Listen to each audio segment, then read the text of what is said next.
Voilà, je vous demande un peu de silence. Monsieur Israël Ambroso est très timide.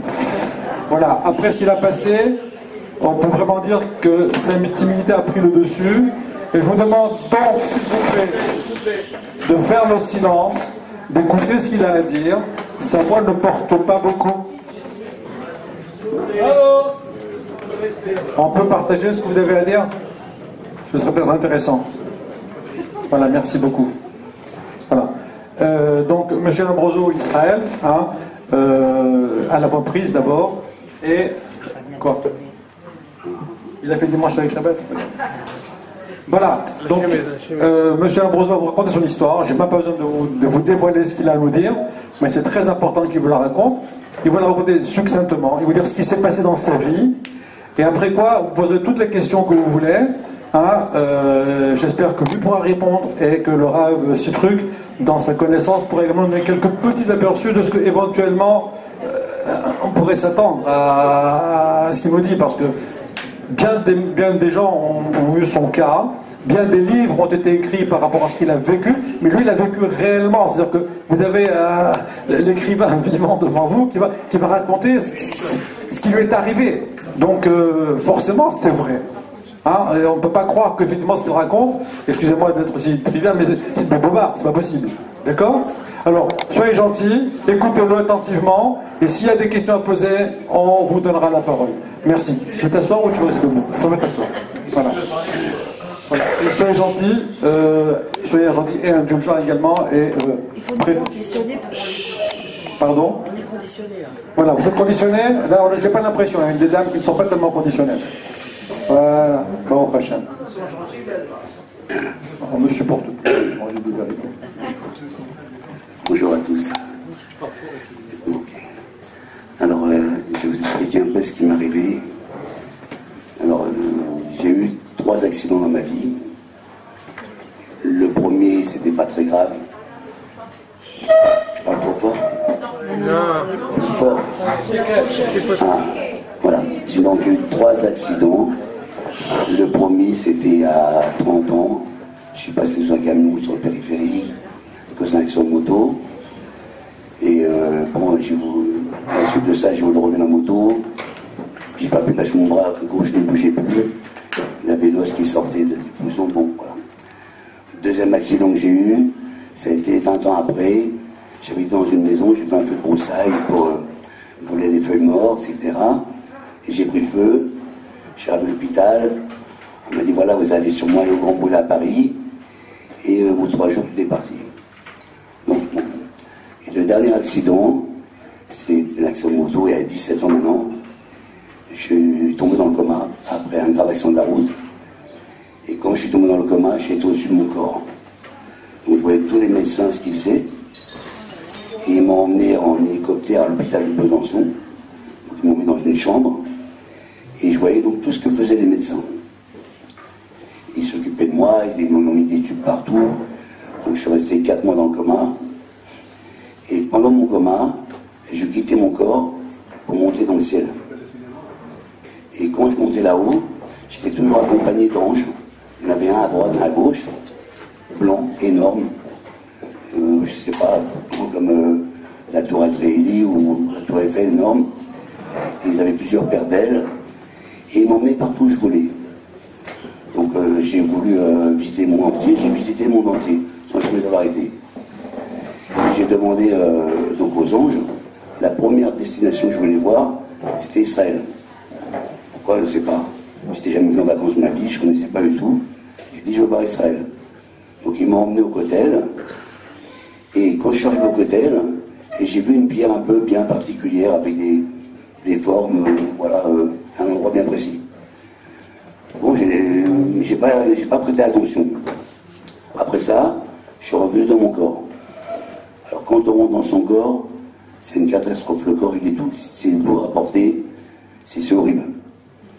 Après ça, le médecin, un soir dans la chambre, il a dit voilà, à son collègue, il va falloir qu'on éteigne la machine parce que c'est fini pour lui, il ne va pas revenir. Et moi, je criais parce que je le voyais. Donc je criais au médecin, je dis je suis là, n'éteignez pas la machine. Il ne faut pas être là, je suis vivant. Et il a dit à son collègue, bon, on va encore laisser une journée, on va voir ce qui va se passer. Et effectivement, le lendemain, je suis allé à l'hôpital. Maintenant, quand j'étais là-haut, je suis arrivé dans un endroit où il y avait deux portes. Une porte qui était tout droite en face de moi, et une porte vers le bas. Donc une personne m'a dit, j'ai entendu une voix qui m'a dit, ouvre cette porte et avance. Donc j'ai ouvert la porte, j'ai avancé, et j'ai vu une lumière très blanche, formidable, magnifique. Je me sentais très très bien, j'avais plus mal nulle part. Pourtant je savais que j'avais un bras en moins, que j'étais aveugle, et je me sentais vraiment très bien. Après on m'a dit stop, voilà, maintenant tu vas ouvrir la porte vers le bas. Donc j'ai ouvert la porte vers le bas, et tout en bas, donc je suis descendu, je voyais la terre toute petite, vraiment petite boule. J'ai traversé toute la terre, jusqu'à arriver dans la maison de mon ex-femme, et j'ai eu mon fils dans un endroit où je ne voulais pas qu'il aille se promener. Donc c'est pour ça que je voulais revenir sur terre. Maintenant, quand on est dans le coma, quand on est là-haut, en fait, dans le ciel, on voit des Neshamot. Et Neshamot, c'est comme un nuage. Par contre, quand on voit cette Neshama, on sait qui c'est. On la reconnaît. Et on parle avec elle.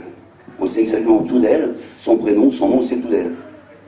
On sait qui c'est, et on se croisait comme ça. Lui est d'un côté, moi de l'autre. Et j'ai retrouvé une personne amie à moi, qui était décédée 10 ans avant moi, et je l'ai retrouvé là-haut. Maintenant, je me pose beaucoup de questions comme ça, mais bon. Et tout ça pourquoi? Pour dire que je suis persuadé qu'il y a une vie après la mort, ça c'est sûr et certain.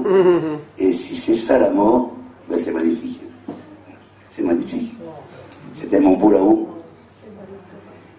Donc voilà. On va aller voir.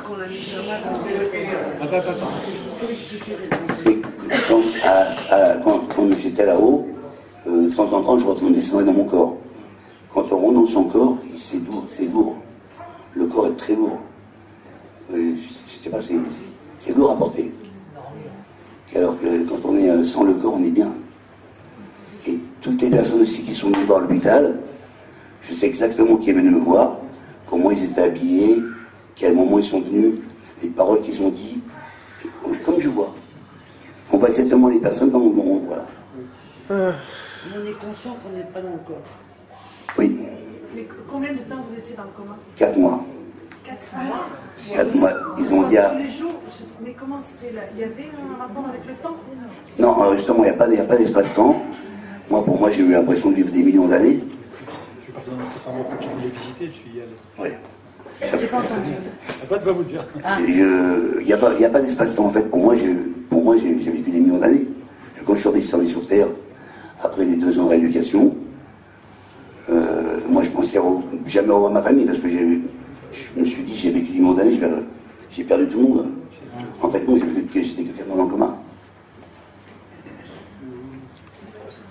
Tu avais voulu visiter des endroits. Ouais, alors, voilà. Ouais, c'est ça qui est je sais. important. Alors, j'ai demandé toujours à visiter des endroits dans le monde.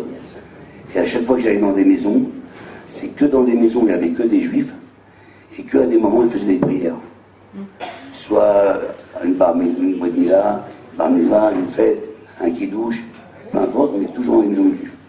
Ça, c'est quand le tribunal, les encomables, le tribunal, le jugement, tout ça. Non, j'ai pas eu. Non, j'ai pas eu. Ça, c'est après. Oui, c'est C'est la Ouais. phase finale. Non, alors justement, ce qui est bien, c'est que quand on est là-haut, on n'a pas besoin de manger, on n'a pas besoin de boire, on voit tout, on est bien, un apaisement qu'on n'aura jamais sur Terre. Non, au contraire, Michael, des questions. au contraire. Michael. On n'a pas entendu. Non, j'ai rencontré des chameaux que je ne connaissais pas, mais j'ai rencontré un ami à moi qui était décédé à 10 ans. Oui, il y a 10 ans avant moi. Non, pas les parents, un copain, moi j'ai rencontré. Et vous avez rencontré avec cette femme? Non, Ah, j'ai pas compris ça. mon ex-femme elle vit toujours ici. Mon ex-femme n'était pas juive. Donc quand je suis redescendu, je suis venu dans la maison de mon ex-femme pour voir ce qu'elle faisait. Après que je suis revenu à la vie, etc. très important aussi. Crois-moi que tu es très important, mais lui aussi est important. Voilà, le Rav Sipri va nous quitter parce qu'il restera 5 heures à Jérusalem. Donc merci pour lui beaucoup, je l'accompagne. On a plein de questions là, on a plein de questions. Bah oui, je voulais savoir, est-ce que pendant les 4 mois que vous étiez en coma, à part de voir d'autres âmes que vous avez reconnues, est-ce que vous avez eu un contact avec Hachem? Non. Non. Est-ce qu'il est revenu quelque chose qui vous a, comme quelque chose que vous avez pensé qu'il vous a demandé, vous avez vu quelque chose? Non, j'ai pas eu de contact, on m'a simplement demandé de choisir à ouvrir 2 portes, c'est tout. D'ouvrir des portes. Une personne m'a parlé, je ne sais pas qui c'est. Une voix m'a dit, il y a 2 portes à ouvrir. Vous avez vu quelque chose? Quand j'ai ouvert la porte, j'ai vu le tunnel avec la lumière. Quand j'ai ouvert la porte, j'ai vu le tunnel avec la lumière. La lumière. Oui. C'est ça le contact avec la lumière. C'est la première porte et la deuxième. La deuxième porte, je voyais la tête tout en bas. Avec votre femme. Donc vous aviez le choix là-bas encore. Oui, j'ai eu le choix. Excusez-moi, à quel moment donné vous avez eu affaire aux tribunaux célestes? Non, jamais. Non. Non, jamais. Jamais. Ouais. Vous saviez que vous n'allez pas mourir. Vous saviez que vous n'alliez pas mourir. On ne sait pas qu'on va pas mourir, mais Les tribunaux. non. Même pas ça qu'on pense. Vous avez mangé, vous avez Non. On ne mange pas, on ne boit pas. Question. Une fois été filmé avec mon approche. Oui, ouais, c'est vrai. Vous aviez On va mettre un peu d'ordre. Hein. Une question, une après l'autre. 2 ans après, je pense que ça serait peut-être un Ouais, moi, question. Non, mais il faut poser la question un peu plus fort. Comme ça, on pose la question plus fort. Allez, il y a la question. Oui. Donc quand j'étais dans le coma, je suis venu donc au Kotel à Jérusalem et j'ai vu le Kotel. Il y a une pierre qui m'a frappé. Je ne sais pas pourquoi elle m'a frappé. Bon, hein, peut-être qu'elle a une forme particulière. Donc après ces 2 années de rééducation, etc., j'ai connu une personne qui habitait en Israël qui m'a dit viens me voir. Pour des choses que j'ai demandé, bien sûr, c'était d'aller au Kotel. Je voudrais voir ce que j'ai vu. Et j'ai vu la même pierre que j'avais vue dans mon coma, dans le même endroit. Pourquoi, j'en sais rien, j'ai jamais venu en vacances. Est-ce que vous avez récupéré des jours que vous avez perdus petit à petit? Comment? Est-ce que vous avez récupéré des jours que vous avez perdus et que vous les avez récupérés petit à petit jusqu'à ce que vous vous retrouvez au début? Parce que le temps que vous avez passé, il n'y avait pas d'espace-temps. Vous avez gardé des jours pour ça? Il n'y a pas d'espace-temps. Question. On a perdu des jours, par exemple, 2-3 mois. Oui. Et après, vous vous réveillez, vous remettez en place. Est-ce que vous les avez récupérés petit à Non, petit non. pour arriver au début de la vie? Non, il y a plein de choses encore que j'ai oubliées de mon enfance. Et je le découvre toujours. Monsieur le rabbin, pas prier. Je voulais juste savoir la réaction immédiate au moment de l'accident. Parce que vous étiez le premier donc à savoir qu'il y a eu un accident. Ouais. Donc vous avez constaté, c'était quoi votre réaction? L'horreur, c'est quoi? On ne comprend pas. On voit notre corps sur place. Ah, vous êtes... On est spectateur de notre corps, on voit notre corps, on voudrait retourner. Non, on n'a pas peur, mais on ne comprend pas ce qui se passe. Non, mais au moment de l'accident, oui. Vous étiez déjà... Dès que j'ai eu l'accident, je suis sorti de mon corps. Ah, d'accord. Une question. Quelle relation, quand on est en haut, on a avec les gens en bas, sur la terre? Alors on redescend sur terre, et on va voir toutes les personnes qu'on connaît. D'accord, mais est-ce qu'on a... Sans aucun rapport avec eux, sans aucun contact avec eux. On les voit. Oui, non, mais je veux dire, une fois qu'on est au-dessus, et puis qu'on plane comme ça pendant 3 mois, c'est un Shabbat universel, vous avez vécu pendant 3 mois. Oui. Est-ce qu'on a un manque par rapport aux choses qu'on a laissées en bas? Alors, non, ça va peut-être baisser les gens, mais on est tellement bien là-haut qu'on n'a pas envie de revenir. C'est-à-dire tellement bien là-haut? Non, du tout. Une question ici. S'il vous plaît, ça va. Est-ce que vous êtes rentré en contact avec des gens sur Terre? J'essaye justement de parler aux gens qui étaient sur Terre, puisque je rentrais dans les maisons, etc., de montrer que j'étais là. Ils ne m'entendaient pas, ils ne me voyaient pas. Même la famille proche? Oui, je venais voir mon ex-femme. Vous ne ressentez pas... Non, j'essayais de bouger des choses. Vous avez réussi à bouger? Non. Est-ce que vous avez gardé le même langue? Vous parlez français, vous parlez en français? Oui, pour la française. Oui, une question. Attends. Tiens, non, je faisais rien du tout avant. Oui. Voilà, la preuve. Possible. Ouais. Ben, la voix elle est esquintée parce qu'ils m'ont mis des tubes dans la gorge pendant 4 mois. Et ils m'ont esquinté dans les cordes vocales. Et j'ai passé un examen il y a plus de 3 mois de ça avec un professeur américain qui m'a dit: je ne comprends pas comment vous parlez parce que vous avez plus de cordes vocales, elles sont paralysées. Donc, en plus de ça, ouais, j'étais aveugle 6 mois. Donc, on recherche. J'ai retrouvé la vue. Monsieur Lévy, pardon. Je sais pas. Lévy. Monsieur Lévy, ce n'est pas le cas. Ce que je vais vous dire, c'est que ce n'est pas le cas. Pourquoi c'est pas le cas? Si, par exemple, je vous dis: je ne vous crois pas. Ok. De A à Z. Ouais, c'est possible. Non, c'est pas le cas, parce que je vous parle de A à plus que Z. Mais est-ce que ça vous blesse ou vous vous en foutez royalement? Non, mais je te crois pas. Je te le réponds. Ma question elle a un but à la fin.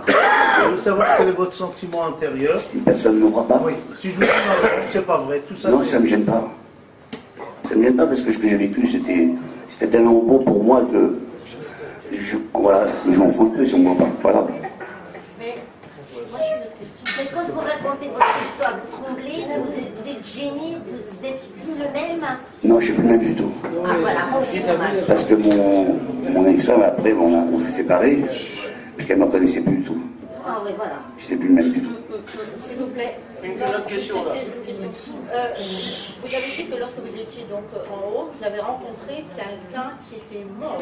Oui. Donc pas comme vous. Vous étiez entre les deux, et l'autre était mort. Donc ça veut dire que vous étiez au même endroit, alors que vous aviez tous les deux une. Mais lui n'était pas juif, hein. Oui. Il était là-haut aussi en train de tourner dans le ciel. Ah, il était pas juif. Mais il avait. Donc il est. Je veux dire, il n'y a pas. Je ne sais pas pourquoi. Pourquoi? Je ne sais pas pourquoi. C'est le seul que j'ai rencontré. Non, j'ai rencontré plein de chameaux, des plein de gens qui C'est là en train de ouais, Madame, une question.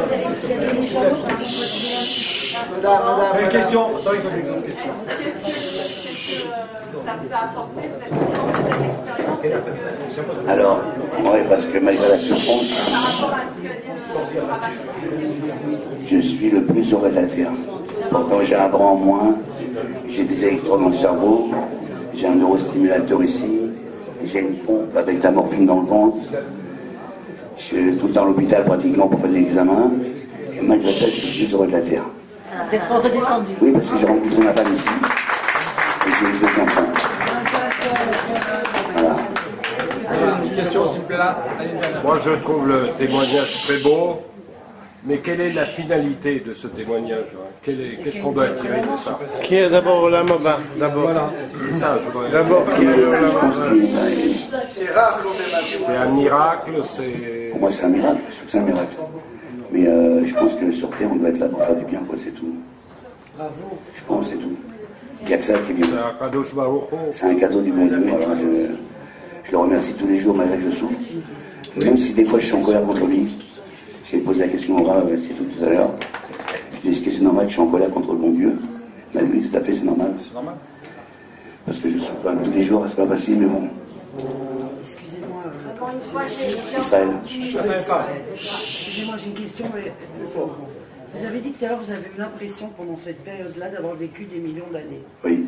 Est-ce que dans cette période de millions d'années, vous avez eu la sensation, est-ce que vous avez pu savoir les Gilgulim que vous auriez eu dans d'autres vies? Ah non, non. Non, malheureusement non. Ça s'est passé il y a 17 ans. C'était le 2 avril 2000. Ah oui. Ouais, c'est le deuxième film. Autre question? J'ai vu, il y a très longtemps, j'étais jeune, j'ai vu à la télévision, je me suis cachée parce qu'il était tard et mes parents ne voulaient pas que je voie cette émission. Et je l'ai vu quand même. Ça s'appelait une émission paranormale. Et tout ce que vous avez raconté, monsieur, je l'ai entendu quand j'étais jeune. Je me suis toujours demandé si j'avais rêvé ou si je l'avais vraiment écouté et existé. Je vois maintenant, quand je vous entends, je me dis donc, j'ai pas rêvé, j'étais bien devant la télévision. Et il y a une personne comme vous qui avait dit, Mais vous vous rendez compte de ce que vous dites? Il a dit, écoutez, madame, si vous ne me croyez pas, tant pis pour vous. C'est tout ce que j'ai entendu. David, par rapport au témoignage qui est fantastique et bouleversant, et ça me fait penser à ce que nos rabbinis nous enseignent. Et on avait notre ami Yoel, le rabbin qui donnait un chou, et il insiste souvent sur cette notion qu'ils disent que nos sages enseignent que le Olam Haba, il y a souvent une mauvaise traduction, on parle d'un monde futur, mais c'est l'Olam Sheyavo.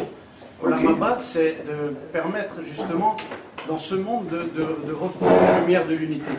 C'est pour ça que dans le Olam Haba, il y a les lettres Bet et Aleph, c'est de permettre de faire revenir le Aleph qui est l'unité dans le Bet, dans ce monde. Et ce qui est très beau dans votre histoire, c'est finalement, dans le témoignage, qu'il y a les deux portes. Il y a une porte qui finalement qui est peut-être la connexion, qui est le Aleph, mais il y avait aussi ce monde en bas. Peut-être le message fondamental d'être toujours le canal de faire descendre la lumière d'Hachem dans ce monde. Peut-être. Ça, c'est magnifique. Hein, merci.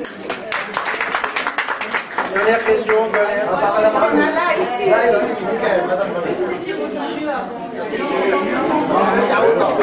S'il vous plaît, une question. Encore deux questions. Vous avez vu des hommes? Oui. Est-ce qu'ils se sont présentés à vous? Non, ils ne sont pas présentés à moi. Je ne sais pas quel âge vous aviez après. Non, mais c'était. Méler Michael. Non, du tout. Et c'était un à droite, un à gauche, constamment avec moi.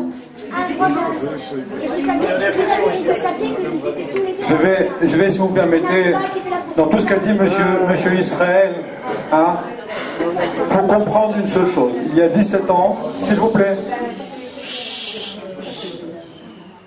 on s'assoit, s'il vous plaît, on prend encore quelques secondes, et après, comme vous voyez, on a préparé pour la projection. Voilà, il y a 17 ans, Israël n'était pas religieux.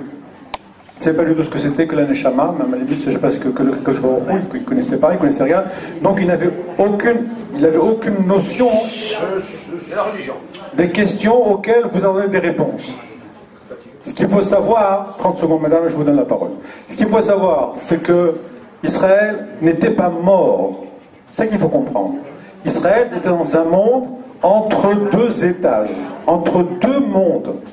Il n'était pas mort. S'il était mort, il aurait dit, comme l'a dit la rabbinite, il aurait dit, attends, on te dit, qu'est-ce que tu fais, qu'est-ce que tu as fait, on défile ta vie devant toi, et puis non, lui, il n'était pas mort. Mais il a vu des choses qui étaient en dehors de son corps. C'est exactement, à Mavdil Elef Avdelon, c'est comme si que tu étais en rêve, tu vois 1 million de personnes, et tu leur parles à 1000 personnes à la fois. Tu dis, mais non, mais j'ai parlé à tout le monde. Mais non, tu parles à tout le monde. Tu peux pas parler à tout le monde, c'est impossible que je parle à tout le monde. Et tout le monde te répondait. Et pourtant, tu comprenais tout ce que chacun disait. C'est exactement pareil. On est dans un état où on voit les choses qui se passent, on est spectateur d'une vie qui se passe, mais on n'est pas acteur. Il a vu son copain. Comme vous, absolument, comme vous dans votre rêve, vous voyez un parent qui est perdu et qui vous vient dans le rêve. C'est exactement pareil. Simplement, c'est que l'âme, je termine avec ça pour dire, simplement que l'âme a différents étages, hein, j'appelle ça comme ça, différents étages. Des étages sont restés encore dans son corps qui le maintiennent en semi-vie, et un étage qui est parti rejoindre l'au-delà. Et c'est cet étage-là qui lui raconte tout ce qu'il a fait. Voilà. Pardon ? Je voulais lui demander comment lui se voyait lui. Il ne se voyait pas. C'est comme vous quand vous rêvez. Mais quand vous rêvez de vous-même, est-ce que vous vous voyez ? Voilà, c'est exactement pareil. Mais la différence, c'est que lui était conscient. La preuve, c'est qu'il s'en rappelle. Cette Neshama, cette partie de Neshama qui se baladait entre les différents mondes, lui est revenu dans son corps. Donc, à part du moment où cette portion de Neshama, c'est une des 4 étapes de la Neshama, est revenue en lui, et qu'il lui a redonné la vie, à ce moment-là, il s'est rappelé de ce qui s'est passé. Voilà, on s'excuse, mais... Oui, vas-y. Attends, 30 secondes. On n'entend pas dans les oui. Notamment vous avez dit chez votre... On n'a pas entendu. On répète la question pour vous. Vous avez dit que votre Neshama, elle est redescendue sur Terre et qu'elle allait notamment chez votre ex-femme. Est-ce que vous avez été aussi dans des maisons que vous ne connaissiez pas? Oui, bien sûr. Oui, bien sûr. Pourquoi je pose cette question? Parce que chez nous à la maison, on a l'impression, et on est plusieurs à le vivre à la maison, on a l'impression qu'il y a quelqu'un avec nous. On a vraiment l'impression qu'il y a... Et ça nous est déjà arrivé Personnellement, j'ai senti le contact, une main. Non, pas du tout. Après la première année? Non, oui. Ma fille, une nuit, elle s'est levée, elle a vu quelqu'un devant la porte. Donc la question, elle est, est-ce que ça peut être quelqu'un d'étranger de la maison? Parce que vous dites que vous êtes parti chez des gens que vous connaissez pas. Alors oui, je suis rentré dans les maisons de gens que je ne connaissais pas et j'avais anesthésié. Donc c'est que des gens religieux, pourquoi je ne sais pas. Et j'étais là où Vous aviez envie d'aller dans ces maisons-là? Non, les anges m'emmenaient dans les maisons. Et pourquoi? Je ne sais pas pourquoi.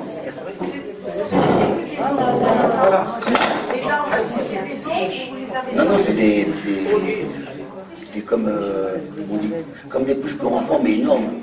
Avec une. Oui. Ouais, je sais pas comment. Voilà, merci beaucoup.